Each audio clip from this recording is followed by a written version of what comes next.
اور اس کے تانے بانے یقیناً پاکستان کے دشمنوں کے ساتھ ملتے ہیں، وہ پاکستان پہ کاری ضرب لگا کر وطن عزیز میں افتراق، انتشار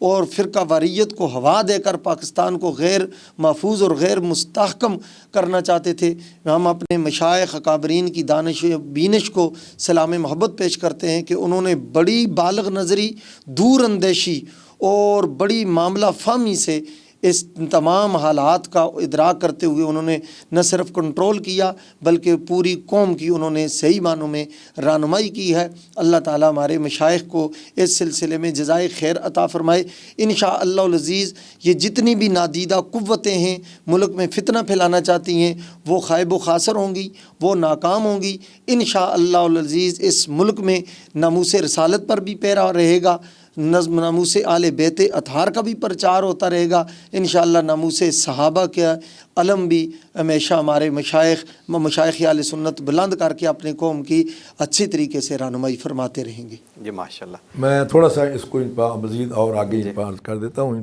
شاہ صاحب نے بہت خوبصورت گفتگو فرمائی، کیونکہ تحریک پاکستان کے حوالے سے شاہ صاحب نے حضرت امیر ملت اور قائد اعظم کے حوالے سے ان پر جو گفتگو کی ہے اس میں عرض کرنا چاہتا ہوں کہ آپ کو بھی پتہ ہوگا کہ وہ دور ایسا تھا کہ اس دور میں جو دشمنان پاکستان تھے، آج جو پاکستان کے خیر خواہ بنے پھرتے ہیں اور پاکستان سمجھتے ہیں کہ ہمارے آباء و اجداد کا ہے، یہ اس وقت بھی مخالف تھے، آج بھی پاکستان کے مخالف ہیں۔ تو یہ اس وقت بھی یہ سازشی عناصر ہیں، اس وقت بھی انہوں نے کوششیں کی پاکستان کی مخالفت میں۔ تاریخ بھری پڑی ہے، اخبارات کا ریکارڈ ہمارے سامنے موجود ہے، اور انہوں نے جو فتوے اس وقت دیے وہ فتوے بھی ہمارے پاس موجود ہیں۔ تو الحمدللہ اس دور میں واحد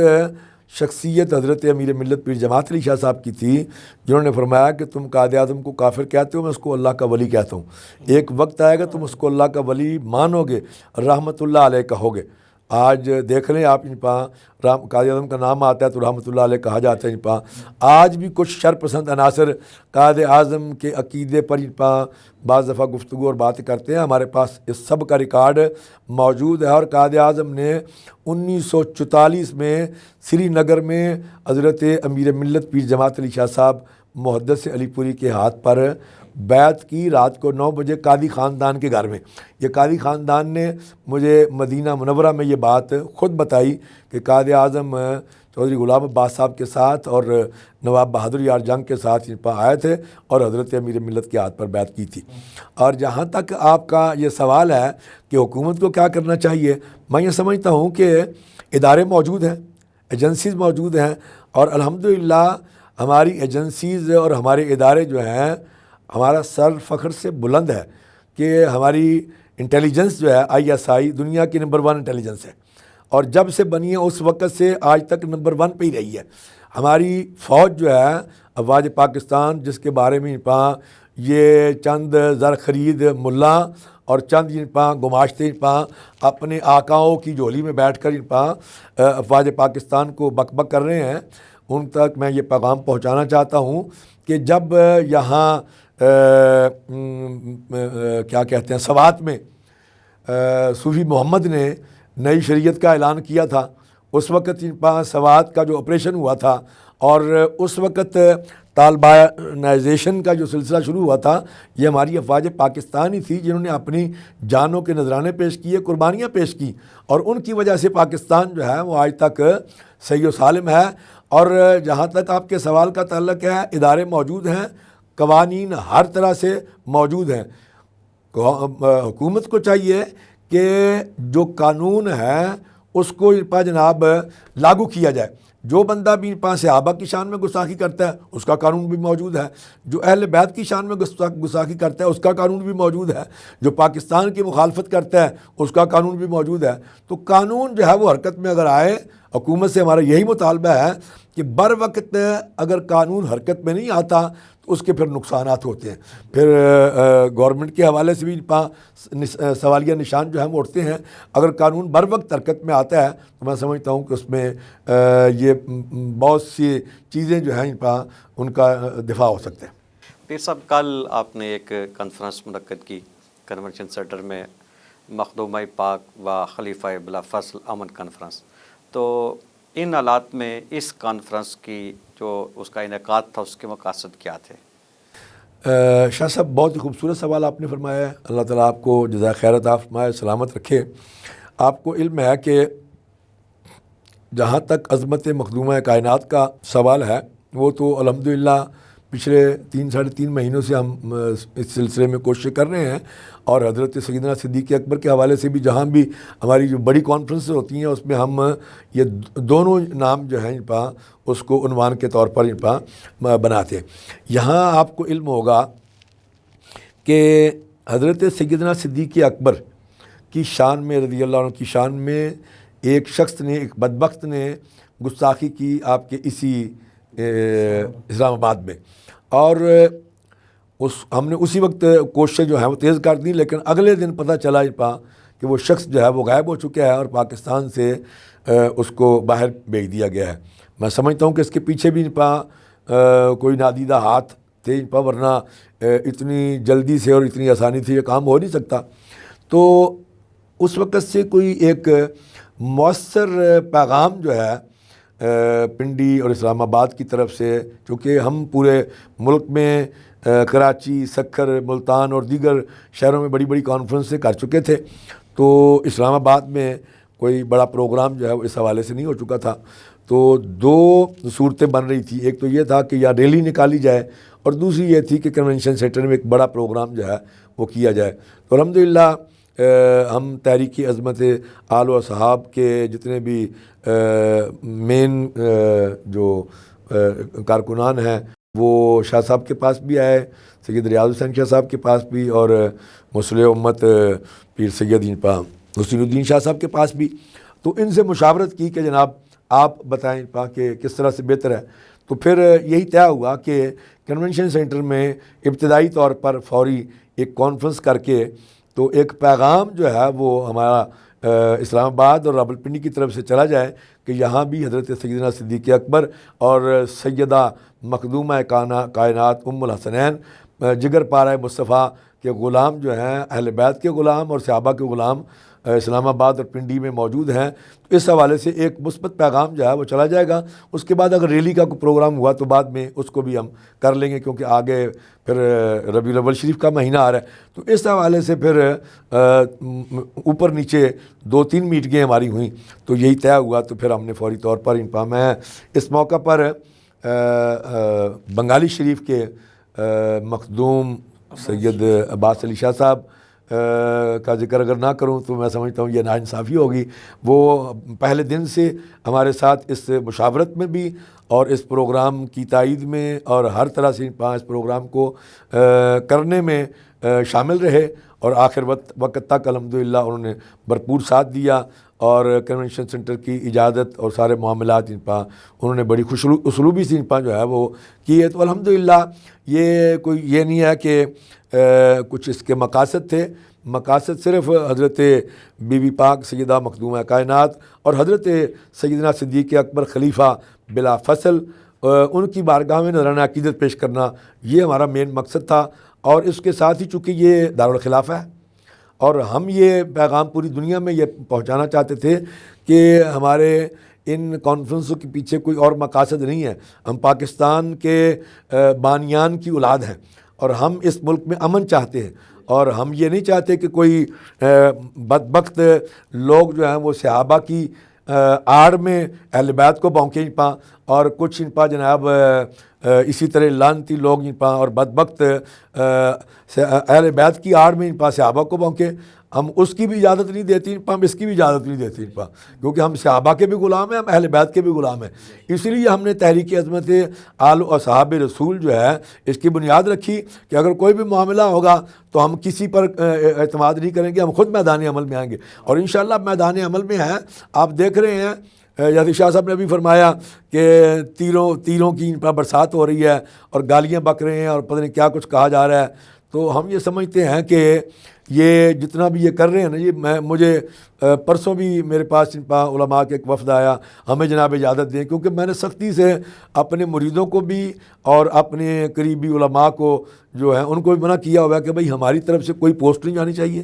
کوئی ایسی بات نہیں ہونی چاہیے جس میں کسی کی تضحیق ہو، کسی کی شان میں کوئی ایسی بات ہو۔ اب وہ جو کر رہے ہیں ان کو کرنے دیں، ہمارا اسلام اس بات کی اجازت نہیں دیتا۔ تو ہمارا اسلام جو ہے وہ انک لا خلق عظیم، ہمارے آقا نے ہمیں خلق عظیم کا سبق دیا ہے۔ تو میں ان کو یہ کہتا ہوں کہ بھائی اگر ہم بھی ان کی طرح گالیاں دینا شروع کر دیں یا ان کا جواب دینا شروع کر دیں، پھر ان میں اور ہم میں فرق کیا ہوا؟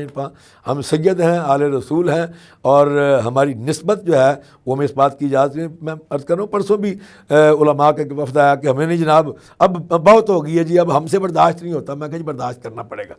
ایسی بات نہیں ہے۔ تو الحمدللہ اس حوالے سے کوئی اور مقاصد نہیں تھے، صرف یہی مقصد تھا کہ مخدومہ کائنات اور سیدنا صدیق اکبر کی بارگاہ میں اسلام آباد اور راولپنڈی کی سرزمین سے ایک مثبت پیغام جو ہے پوری دنیا میں پہنچایا جائے۔ اور الحمدللہ میں یہ سمجھتا ہوں کہ راولپنڈی اور اسلام آباد والوں نے ایک تاریخ جو ہے وہ رقم کر دی ہے۔ اور شاہ صاحب میں آپ کو بھی اس موقع پر اگر مبارکباد پیش نہ کروں تو میں سمجھتا ہوں کہ یہ بھی ناانصافی ہوگی۔ آپ سید امتیاز حسین شاہ صاحب اور مفتی حنیف قریشی صاحب اور استاد جی اور سید ریاض حسین شاہ صاحب، میں سمجھتا ہوں کہ یہ سب مبارکباد کے مستحق ہیں، جن کی شب و روز، اور بالخصوص جن پر مخدوم سید عباس علی شاہ صاحب اور جناب اپنا دوسرے سلطان علی شاہ صاحب اور پیر جاور شاہ صاحب بنگالی والے، یہ بھی مبارکباد کے مستحق ہیں، جنہوں نے شب و روز کوششیں کر کے، محنتیں کر کے اس کانفرنس کو مقام عروج تک پہنچانے میں ہر طرح سے اپنا کردار ادا کیا۔ ماشاءاللہ۔ پیر صاحب آپ کے ساتھ گفتگو تو جاری ہے اور بڑی خوبصورت گفتگو ہے، لیکن ابھی پروگرام میں وقت ہوا ایک مختصر سی بریک کا۔ ناظرین، ابھی پروگرام میں وقت ہوا ہے ایک مختصر سی بریک کا، اور مختصر سے وقفے کے بعد دوبارہ حاضر ہوتے ہیں اور یہیں سے اس سلسلہ گفتگو کو آگے بڑھاتے ہیں۔ السلام علیکم ورحمۃ اللہ۔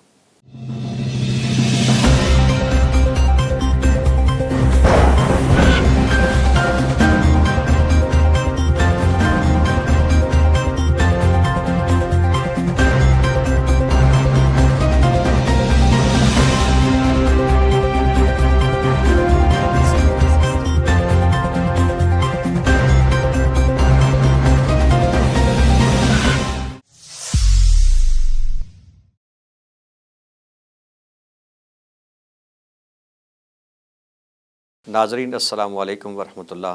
پروگرام میں ایک بار پھر خوش آمدید۔ آج ہمارے پروگرام میں ہمارے ساتھ تشریف فرما ہے وطن عزیز کی معروف مذہبی شخصیت حضرت علامہ قبلہ پیر سید منور حسین شاہ صاحب جماعتی، آستانہ عالیہ علی پور سیدہ شریف، اور آپ کے ساتھ تشریف فرما ہے اسلام آباد سے تعلق رکھنے والے ممتاز عالم دین علامہ پیر سید امتیاز حسین شاہ صاحب کاظمی۔ شاہ صاحب، بریک سے پہلے گفتگو ہو رہی تھی شاہ صاحب سے مخدومہ کائنات و خلیفہ بلا فصل کانفرنس کے حوالے سے، اور پھر یہ جو ہمارے ملک میں اس وقت مذہبی منافرت اور کشیدگی کی ایک صورتحال ہے اس حوالے سے، تو آپ کیا سمجھتے ہیں کہ اس کشیدگی کو کم کرنے کے لیے اور ماحول کو بہتر بنانے کے لیے علماء اور مشائخ کیا کردار ادا کر سکتے ہیں؟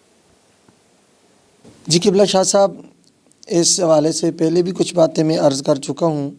اور بار دیگر میں عرض گزار ہوں۔ سب سے پہلے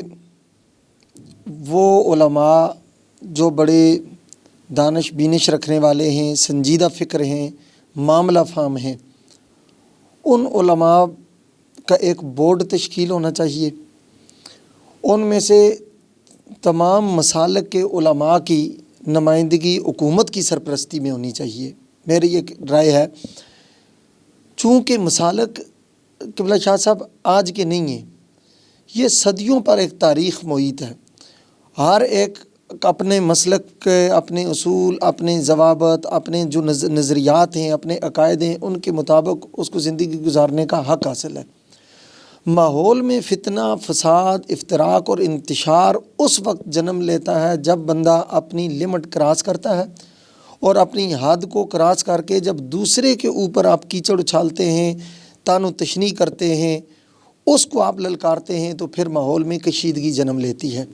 اور جب کشیدگی جنم لیتی ہے تو پھر امن قائم نہیں رہ سکتا۔ ایک بزرگوں کا عموماً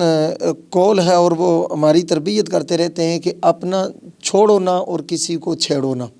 جب کسی کو چھیڑا جاتا ہے، رائے اعتدال کراس کی جاتی ہے، اس وقت پہ فتنے اور فساد جنم لیتے ہیں، پھر کشیدگی کا ماحول پیدا ہوتا ہے اور ماحول میں یہ ٹینشن کریٹ ہوتی ہے۔ سب سے پہلی ذمہ داری تو گورنمنٹ کی بنتی ہے، چونکہ لا اینڈ آرڈر کے مسائل تبھی پیدا ہوتے ہیں جب حکومتی ریٹ کو چیلنج کیا جاتا ہے۔ جب حضرت قبلہ پیر صاحب نے ارشاد فرمایا کہ اس ملک میں ناموس رسالت کے لیے قانون موجود ہے، دفاع صحابہ کے لیے قانون موجود ہے، عزت و تکریم آل بیت اطہار کے لیے قانون موجود ہے، 295 سی ہے، 295 اے ہے، 298 اے ہے، کیا وہ قانون صرف کتابوں میں مقدس تحریر کے طور پر لکھنے کے لیے ہے، یہ اس پر امپلیمنٹ کرنے کی بھی ضرورت ہے؟ جب قانون کے مطابق کارروائی نہیں ہوتی اس وقت یہ شرپسند لوگ ہوتے ہیں، ان کو شاہ ملتی ہے اور پھر معاشرے میں وہ آگے بڑھ کر فتن اور فساد کا ماحول کریٹ کر دیتے ہیں۔ سب سے پہلی ذمہ داری تو گورنمنٹ کی ہے اور قانون نافذ کرنے والے اداروں کی ہے۔ جہاں بھی وائلیشن ہوتی ہے بلا تفریق مسلک، ہاں وہ کسی مسلک سے بھی تعلق رکھتا ہو، جب وہ وائلیشن کرتا ہے اس کے خلاف قانون فوری طور پر حرکت میں آنا چاہیے اور اس کے خلاف صحیح معنی میں کارروائی ہونی چاہیے، تاکہ وہ شخص آئندہ نشان عبرت بن جائے، اس فتن اور فساد کی ڈگر پر آئندہ کوئی بندہ بھی نہ چل سکے۔ دوسری بات میں یہاں یہ بھی آپ کی وساطت سے کہوں گا، چونکہ حق نیوز ہے اور حق کی بات ویسے بھی ہر فورم پہ کرنی چاہیے، اور یہاں تو زیادہ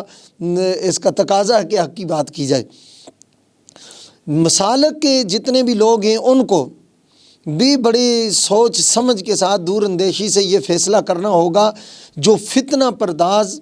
جو نفرت پھیلانے والا، شر پھیلانے والا ہے، وہ کسی مسلک کا نمائندہ نہیں ہے،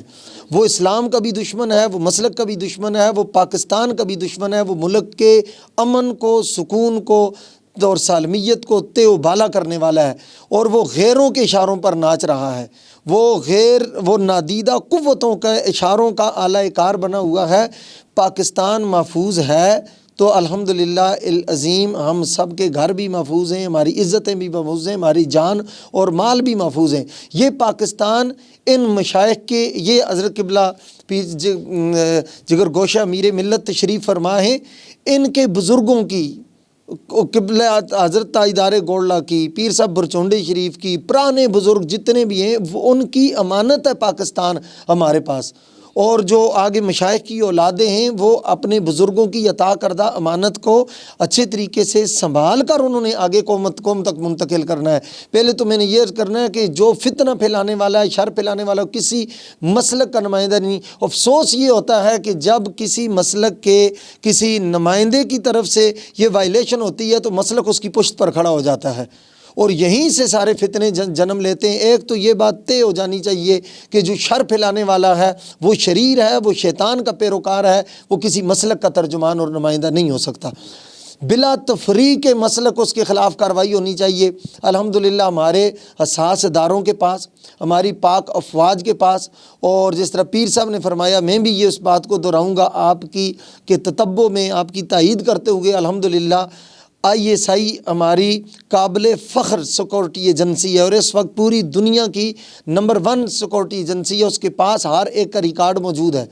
اور کون فتنہ پھیلا رہا ہے، شر پھیلا رہا ہے، کس کے کیا مقاصد ہیں، کون کس کے اشاروں پر ناچ رہا ہے، کون کس کے لیے کام کر رہا ہے، ہماری سیکورٹی ایجنسیوں کو، اداروں کو اچھے طریقے سے پتہ ہے۔ ان کو میں سمجھتا ہوں اس موقع پر کیفر کردار تک پہنچانا چاہیے۔ ایسے جب زخم ہو تو اس کو اسی وقت علاج کر دینا چاہیے، اگر نہ علاج ہو تو پھر وہ بگڑ کر کینسر بھی بن جاتا ہے، اور جب کینسر بن جاتا ہے تو پھر جان لیوا مرض بن جاتا ہے۔ تو لہٰذا جو لوگ بھی اغیار کے اشاروں پر پاکستان میں فتنہ فساد بنانا کرنا چاہتے ہیں، بلا تفریق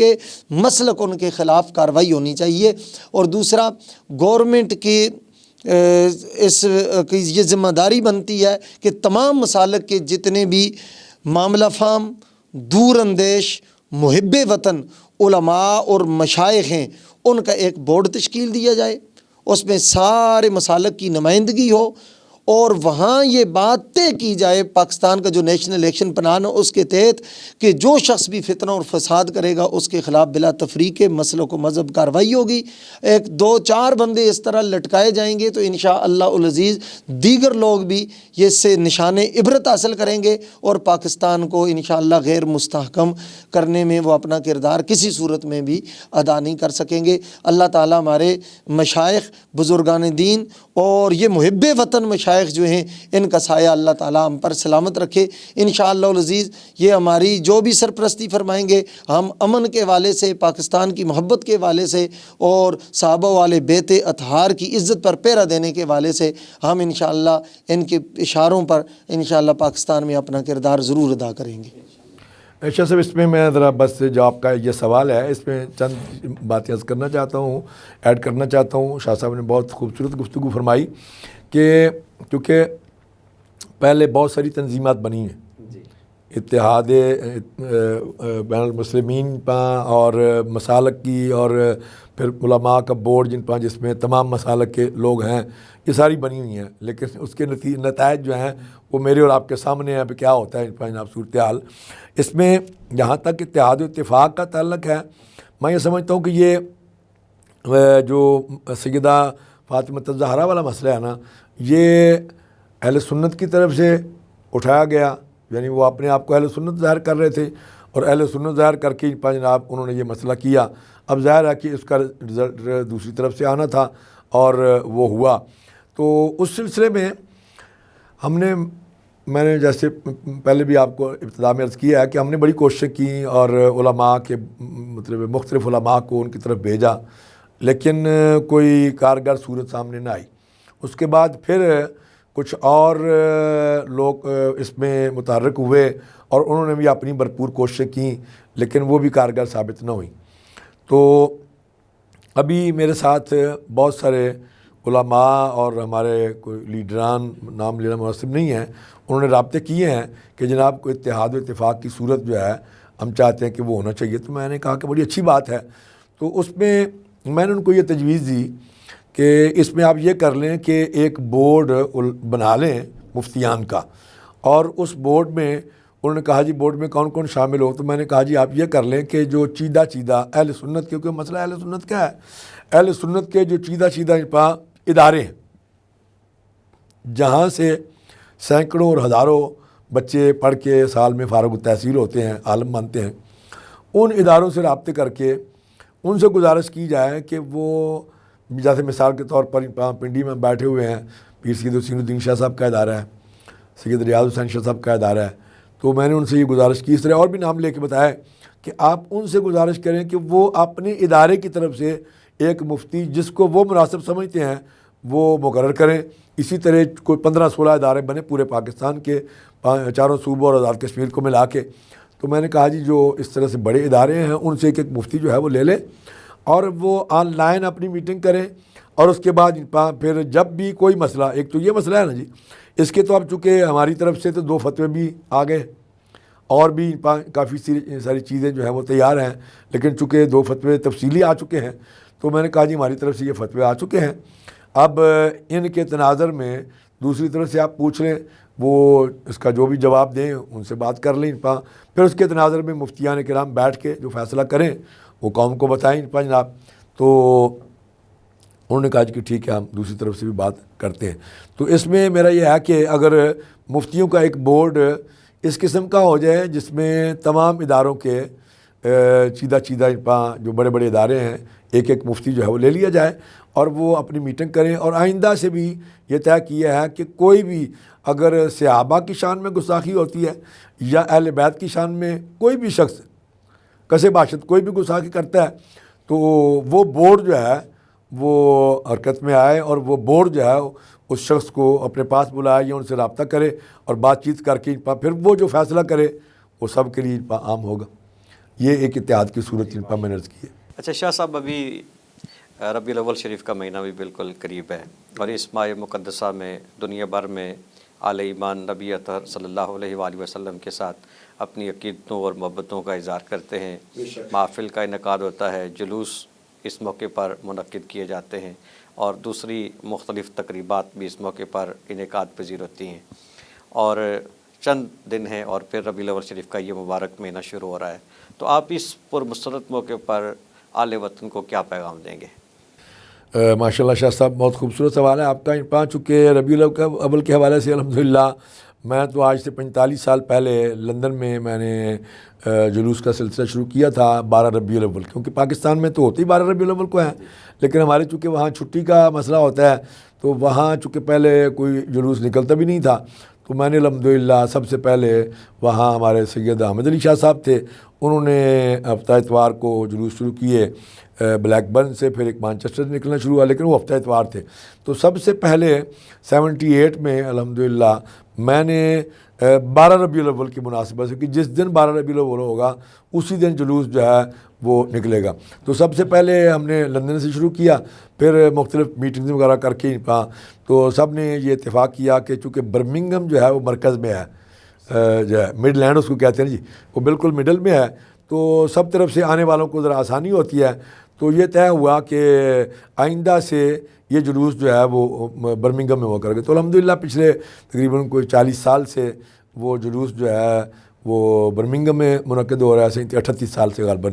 تو وہ ہر سال ہوتا ہے، لیکن اس سال چونکہ کرونا کی یہ وبا ہے اور لندن میں دوبارہ وہ کرفیو جو ہے وہ انہوں نے لگا دیا ہے اور دوبارہ لاک ڈاؤن کر دیا ہے، تو اس لیے جو ہے نا وہاں ممکن نہیں ہے۔ تو الحمدللہ پاکستان میں تو خیر بہت بڑے جلوس بھی ہوتے ہیں، بہت مطلب شہروں میں، پھر گاؤں میں، اور ہر شخص کی یہ کوشش ہوتی ہے کہ وہ اپنے گاؤں میں، اور آپ نے دیکھا ہوگا بچے بڑی بڑی خوبصورت وہ کوششیں کرتے ہیں، اور وہ اس حوالے سے تو میں یہ سمجھتا ہوں کہ یہ حضور نبی کریم صلی اللہ علیہ وسلم کی آمد کا مہینہ ہے، اور اس حوالے سے میرا پیغام تو یہی ہے کہ ہمیں پاکستان میں اتحاد و اتفاق سے اور محبت سے رہنا چاہیے، اور بالخصوص نبی کریم صلی اللہ علیہ وسلم کی محبت جو ہے وہ عین ایمان ہے۔ حضور کی محبت ہے تو ایمان ہے، حضور کی محبت نہیں ہے تو ایمان کامل نہیں ہے۔ یہ قرآن کا فیصلہ ہے، النبی اولیٰ بالمؤمنین من انفسہم، ایمان والے وہی لوگ ہیں جو نبی کریم صلی اللہ علیہ وسلم کو اپنی جانوں سے پیارا سمجھتے ہیں۔ اور دوسرے مقام پر اللہ کریم فرما رہے ہیں فلا وربک لا یؤمنون حتی یحکموک فیما شجر بینہم، اے میرے محبوب مجھے قسم ہے تمہارا رب ہونے کی، یہ لوگ مومن نہیں ہو سکتے جب تک آپ کو اپنے معاملات میں، اپنے مسائل میں اپنا حاکم اور سردار تسلیم نہیں کر لیتے، اس وقت تک ان کا ایمان کامل نہیں ہو سکتا۔ اور حدیث پاک میں میرے آقا کا ارشاد گرامی حضور فرماتے ہیں کہ لا یؤمن احدکم حتی اکون احب الیہ من ولدہ ووالدہ والناس اجمعین، کہ تم میں سے کوئی بھی شخص مومن نہیں ہو سکتا جب تک میں اس کی جان سے، والدین سے، عزیز و اقربا سے، رشتہ داروں سے، بیوی بچوں سے، غرضے کہ دنیا کی ہر چیز سے محبوب اور پیارا نہیں ہو جاتا، اس وقت تک تم میں سے کوئی شخص مومن نہیں ہو سکتا۔ شاعر کہتا ہے کہ حب محبوب خدا اے دل جسے حاصل نہیں،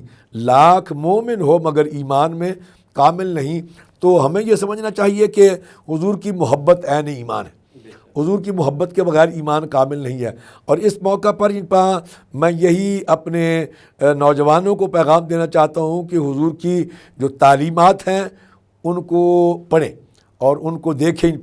اور جو سیرت طیبہ ہے اس کو دیکھیں، اور حضور کے اخلاق حسنہ جو ہیں اس کو دیکھیں اور اس کو پڑھیں، تاکہ آپ کو پتہ چلے کہ ہمارے آقا نے ہمیں کیا ارشاد فرمایا اور کیا بتایا، اور آپ کا رب آپ سے کیا چاہتا ہے۔ اور یہ چیزیں اس وقت ہوں گی جب قرآن کی تعلیم، یہ نہیں کہ ایک مولوی کے پیچھے لگ کے آپ دوسروں کو برا بلا کہیں، دوسروں سے مراد یہ نہیں ہے کہ کوئی دوسرے مذہب کے یا فرقے کے، اپنے جو دینی اور مذہبی بھائی ہیں ان کو آپ گالیاں نکال رہے ہیں۔ یہ اسلام کی دعوت فکر نہیں ہے، اسلام تو اس بات کی اجازت نہیں دیتا، اور میں ان کے لیے بھی دعا گو ہوں جو شب و روز ہمیں گالیاں نکالتے ہیں، کہ اللہ تعالیٰ ان کو بھی ہدایت کاملہ نصیب فرمائے۔ جیسے پہلے شاہ صاحب نے آپ نے فرمایا تھا، تو میں سمجھتا ہوں کہ جتنی گالیاں ہمیں ادھر سے ملتی ہیں اتنا ادھر سے کرم ہو جاتا ہے۔ جی اچھا شاہ صاحب، یہ جو ایام ہے یہ نواسہ رسول حضرت سیدنا امام حسن مجتبیٰ علیہ السلام کی شہادت کے ایام ہیں، تو حضرت امام حسن مجتبیٰ ایک ایسی شخصیت ہیں کہ حضور رحمت عالم صلی اللہ علیہ وآلہ وسلم کی بارگاہ میں آپ کو جو قرب حاصل تھا کہ آپ نے سید عالم صلی اللہ علیہ وآلہ وسلم کی آغوش میں تربیت پائی، اور پھر رحمت عالم صلی اللہ علیہ وآلہ وسلم کے کندھوں پہ سواری کا شرف حاصل کیا، کریم آقا کی گود میں آپ کو کھیلنے کا شرف حاصل ہوا۔ تو حضرت امام حسن مجتبی علیہ السلام نبی رحمت صلی اللہ علیہ وآلہ وسلم کے وہ نواسے ہیں جن کے بارے میں سرکار نے فرمایا ابنی ھذا سید، کہ میرا یہ بیٹا سردار ہے۔ اور پھر آپ نے جس طریق سے کردار ادا کیا وہ بھی تمام عالم اسلام کے لیے ایک نمونہ ہے۔ تو میں یہ چاہتا ہوں کہ چونکہ یہ ایام آپ کی شہادت کے ہیں تو آپ مختصر الفاظ میں حضرت امام حسن مجتبی کے حوالے سے کچھ ارشاد فرمائیں، اور پھر ساتھ یہ بھی فرمائیں کہ موجودہ حالات میں ہم حضرت سیدنا امام حسن کی سیرت سے کس طرح رہنمائی حاصل کر سکتے ہیں۔ جی قبلہ شاہ صاحب، آپ نے بہت ساری چیزیں حضرت راکب دوش مصطفیٰ، نور چشم رسول، جان نشین علی مرتضیٰ، جگر پارہ سیدہ کائنات حضرت امام حسن مجتبی علیہ السلام کی ذات اقدس و اطہر کے حوالے سے بیان کر دی ہیں۔ سے گلشن زہرا و علی کی پہلی بہار کا نام امام حسن ہے، اور رسول اللہ صلی اللہ علیہ وآلہ وسلم کے پیار کا نام امام حسن ہے، اور امت میں ایک حسین کردار کا نام امام حسن ہے، اور روشنی کے عظیم مینار کا نام امام حسن ہے، اور میں سمجھتا ہوں مولا کائنات کے پیارے کردار کا نام امام حسن ہے۔ امام حسن علیہ السلام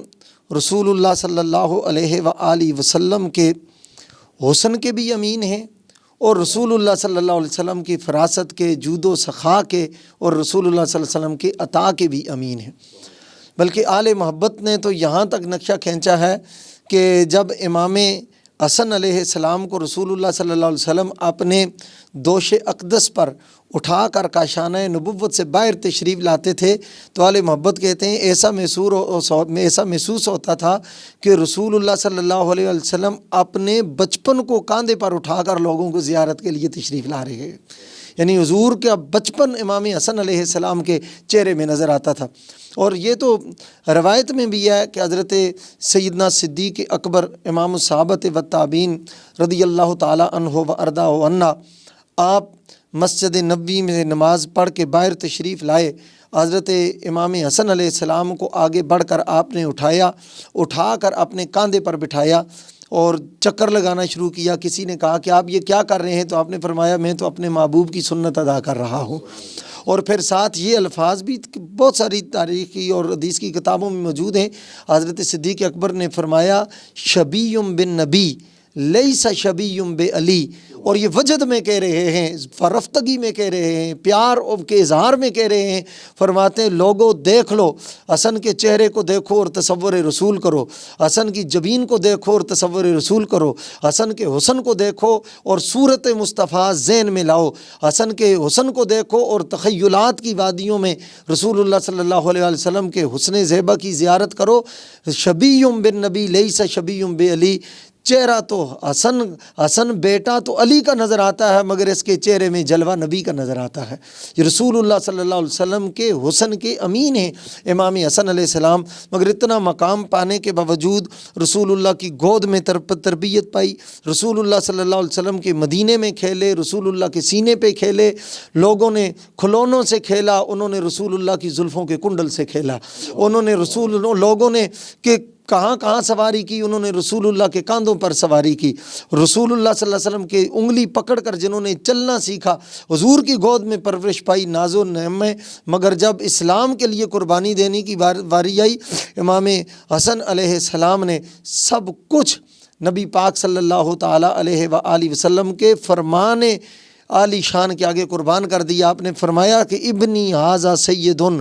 فرمایا یہ میرا بیٹا سید ہے۔ فرمایا سردار صرف وہ نہیں ہوتا جو صرف اپنے لیے سب کچھ قربان کر دے، فرمایا سید اور سردار وہ ہوتا ہے جو میری امت کے لیے سب کچھ قربان کر دیتا ہے، امت کی بہتری کے لیے سب کچھ قربان کر دیتا ہے۔ اور آل محمد نے تو سیکھا ہی یہ ہے، جب بھی امت کے لیے پریشانی کا وقت آئے اور کہیں کشت و خون کا بازار گرم ہونے لگے، لڑائی کا ماحول پیدا ہو، افتراق اور انتشار کا ماحول پیدا ہو، تو وہ سب کچھ قربان کر دیتے ہیں رسول اللہ صلی اللہ علیہ وسلم کے دین کے لیے، اسلام کے پرچار کے لیے اور اسلام کی بقا کے لیے۔ یہ رسول ایک شہزادے نے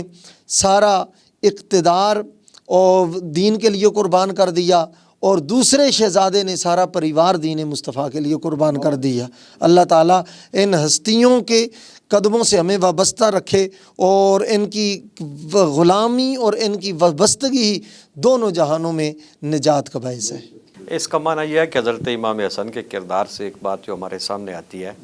کہ سردار صرف وہ نہیں ہوتا کہ جو قوم پہ حکم چلاتا ہے، بلکہ حقیقت میں سردار کا کمال یہ ہوتا ہے کہ وہ قوم کی خاطر قربانی دیتا ہے، اور جتنی امت کی خاطر، قوم کی خاطر جتنی بڑی قربانی حضرت امام حسن نے دی، اتنی شاید ہی کسی نے دی ہو۔ شاہ صاحب، آپ نے چونکہ بہت سارے کلام بھی لکھے ہیں اور بالخصوص اہل بیت اطہار کے حوالے سے تو آپ کو شاعر اہل بیت کہا جاتا ہے، تو یہ ایام بھی امام حسن کے ہیں اور آپ موجود بھی ہیں، تو میری خواہش یہ ہے کہ آپ حضرت امام حسن مجتبیٰ کی بارگاہ میں منظوم کلام بھی ضرور پیش کریں۔ میں آپ کے خواہش حکم پر اور حضرت قبلہ پیر صاحب کی موجودگی اور برکت سے فائدہ اٹھاتے ہوئے میں چند شعر پیش کرنے کی سعادت حاصل کرتا ہوں۔ تو ہے محبوب حق ثانی مرتضیٰ، اے حسن مجتبیٰ، اے حسن مجتبیٰ،